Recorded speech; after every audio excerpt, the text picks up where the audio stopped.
She has a 14-year-old child who does not follow Allah's way. He does not do what he is supposed to do. He does not pray. How can I bring him back to Allah's way? It's a very tough question, because raising our children in a way that pleases Allah subhanahu wa ta'ala is a very, very complicated process. It begins not as, or when the children reach the age of 10 or 14, no. It begins, as we discussed before marriage. Each person have to think about his life partner, life mate, before making the final decision. Who's going to be the father or the mother of my children? And who's going to be the uncles and the aunts of my children? And so on.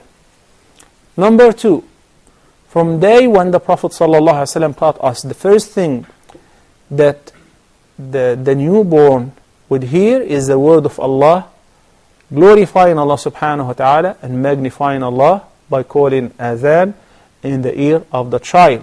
Then the aqiqah and the Islamic etiquette in this regard. And the Prophet sallallahu alayhi wa sallam said, عَلِمُوا أَوْلَادَكُمُ الصَّلَاةَ لِسَبْعٍ وَاضْرِبُوهُمْ عَلَيْهَا لِعَشْرٍ. Instruct your children and teach them how to pray at the age of 7. 7 is very early. But this is how early we should start informing our children about their duties towards Allah subhanahu wa ta'ala. And if the parents are regular in their ibadat, the children automatically would copy the parents. So the first task is to be a role model to your children. And do not postpone nor delay and say one day they will get to learn. Not to forget the effect of the peer pressure. Who are the friends and the companions of your child, whether boys or girls? You have to examine that and make sure that only good people, good children would befriend your son or daughter.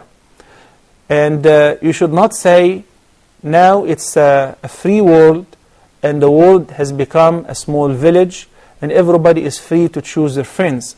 Not as long as your children are still young and vulnerable. Vulnerable to the plots of the shaitan and the negative effect of the peer pressure. So we have to walk them through and help them out to make the right decision. These complaints of showing misconduct from the youth or the teenagers is most common in the families where they were financially, I would say, in a good financial condition, where the children, whenever they ask for anything, they get it. So they show dissatisfaction with anything in life. And that's why I may give you a few hints in order to correct that. Such as, for instance, I like to take my children with me to the hospital to visit sick people and elaborate on how much Allah subhanahu wa ta'ala have blessed us with health. And people are suffering and we're so lucky. And that brings to their attention that life has a value. And because Allah subhanahu wa ta'ala blessed us with health and wealth, it doesn't mean that we take all of that for granted. We should meet all of that with gratitude. So when I wake up my son or my daughter to pray Fajr, they would not show objection or dissatisfaction. No, they would know that they are doing this for a reason. Helping them out in order to give any charity or start their own projects, their own voluntary, charitable, righteous projects, seeing that grow before their eyes, the very complex process of raising the children, and make sure that inshallah they will be righteous ones. They will remember us in their dua after we expire, and they will be able to raise their children in a similar or even a better way, inshallah azza wa jal.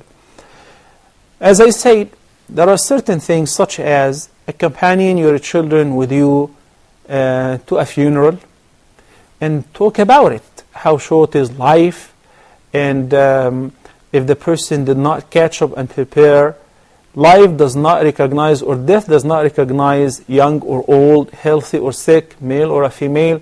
Does not say this guy is too young, It just snatches any person all of a sudden without any previous warning in most cases.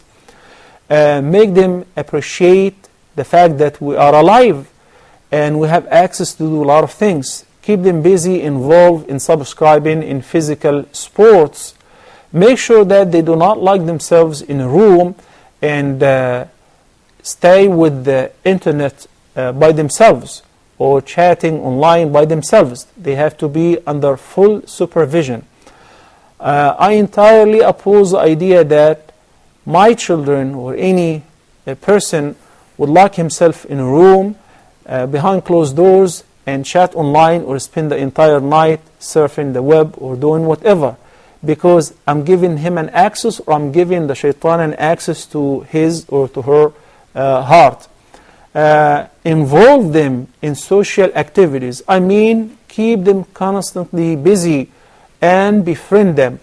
There is one mean which I should have begun with, which is the most important, yet I saved it because a lot of people need some physical means, materialistic means. The most important mean of raising our children in the best manner is wallahi ad-du'a, is to pray for them. In your salah, in your sujood, in every sajda, make sure you pray for them. That is the best mean. Some of our predecessors used to say to his son, I would increase my prayer for you. I would pray a lot more nawafil and voluntary prayer because of you, so that my prayer will help you, will benefit you, will protect you. Because as much as you pray and you pray for your children, for your family members, that is more worthy to answer your dua. May Allah subhanahu wa ta'ala accept. Indeed, once again, this is one of the toughest questions, and I cannot just handle it in 10 or 15 minutes, but these are just some notes, and hence may Allah subhanahu wa ta'ala benefit all of us out of that.